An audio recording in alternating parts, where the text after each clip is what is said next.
যারা বিচার করতে পারবেন না, যদি অপরাধতা প্রকাশ করেন, তাহলে জাতির কাছে ক্ষমা চেয়ে এখনই সেই চেয়ারগুলো থেকে নেমে যান। রক্তের উপরে চেয়ারগুলোতে বসে আছেন, বাংলাদেশকে পরিচালনা করছেন, তাদের উদ্দেশ্যে সবিনয়ে বলতে চাই, এই চেয়ারগুলো সাধারণ কোন কার্পেটের উপরে বসে নাই, কোন ফ্লোরের উপরে বসে নাই, শহীদদের রক্তের স্তূপের উপর বসে আছেন আপনারা।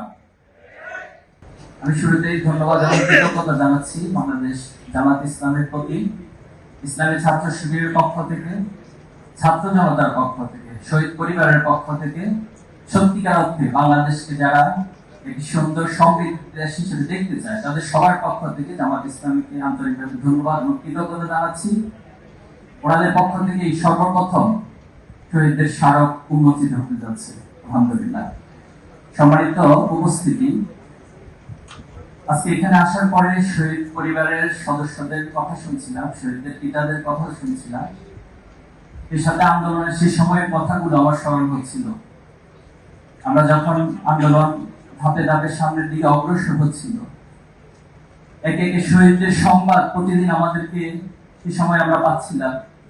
আহতদের সারিগুলো অনেক লম্বা হচ্ছিল। আমরা এখানে আমাদের সাদিক কায়েম রয়েছেন, এই আন্দোলনের অন্যতম ভূমিকা পালনকারী, আমার সহযোগী। এসব আমরা যখন বসতাম, আমরা ভাবতাম এভাবে শহীদদের সারিগুলো আর কত লম্বা হবে, আমরা এই আন্দোলনকে আর কতদিন চালিয়ে নিতে পারবো, কতটুকু বা আমাদের সামর্থ্য আছে। তখন একবার মনে হতো যে আন্দোলন থেকে আমরা পিছিয়ে যাই। যখনই পিছানোর প্রশ্ন আমাদের সামনে আসতো, শহীদদের চেহারাগুলো আমাদের সামনে ফুটে উঠত। শহীদরা আমাদের দিকে তাকিয়ে তাকিয়ে বলতো, যদি আন্দোলন থেকে পিছিয়ে যাওয়া হয়, তাহলে কোন শহীদ পরিবারকে খুনি হাসিনা, ফ্যাসিস্ট হাসিনা ভালো থাকতে দিবে না।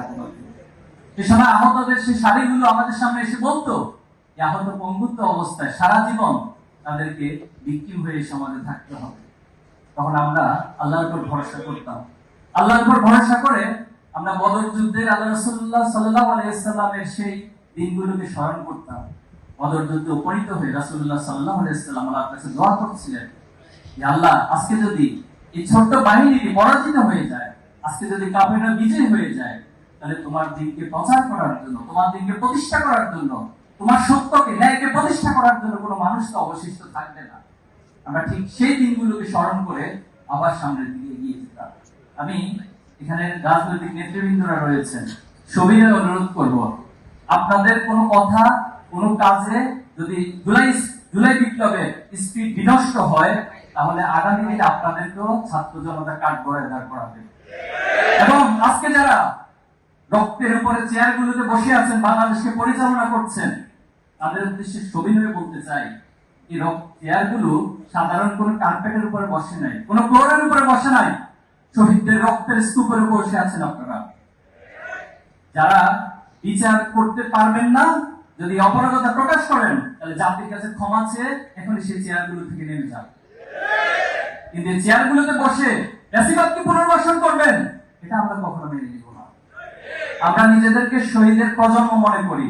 আমরা নিজেদেরকে সেই সময় প্রত্যেকদিন রাতে ঘুমাতে যাওয়ার আগে মনে করতাম, আজকে দিনটা আমাদের জন্য শেষ রাত। যেদিন বাসা থেকে বের হতাম, সেদিন আমরা এই চিন্তা, এই নিয়ত করে বের হতাম, আজকে দিনটা হয়তো বাসায় বের হওয়ার আমার জন্য শেষ দিন। তাহলে আপনারা আমাদেরকে কিসের ভয় দেখান? আমরা তো অলরেডি নিজেদেরকে শহীদ মনে করি, শহীদের রক্ত এখন আমাদের গায়ে লেগে আছে। এজন্য আমি সবার কাছে দায়িত্বশীল, তারা দায়িত্বশীলতার জায়গায় রয়েছেন, এই শহীদের রক্তগুলোকে, শহীদের চাওয়া পাওয়াকে ফিল করে আপনারা দেশকে পরিচালনা করেন।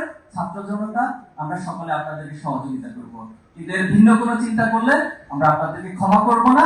এই প্রজন্মের ফ্যাসিস্ট হাসিনার যে পরিণতি ঘটিয়েছে, আপনাদেরও ঠিক একই পরিণতি ঘটাবে ইনশাআল্লাহ। আমি শহীদ পরিবারের কাছে ক্ষমা চাচ্ছি।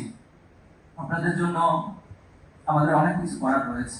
আবার পাশাপাশি আশাবাদ এবং স্বপ্ন, প্রত্যাশা ব্যক্ত করছি যে আমরা বেঁচে থাকতে শহীদের যে চাওয়া পাওয়া, শহীদের যে স্পিরিট, ইনশাআল্লাহ সেটা বাংলার জমিনে অবশ্যই প্রতিষ্ঠিত হবে।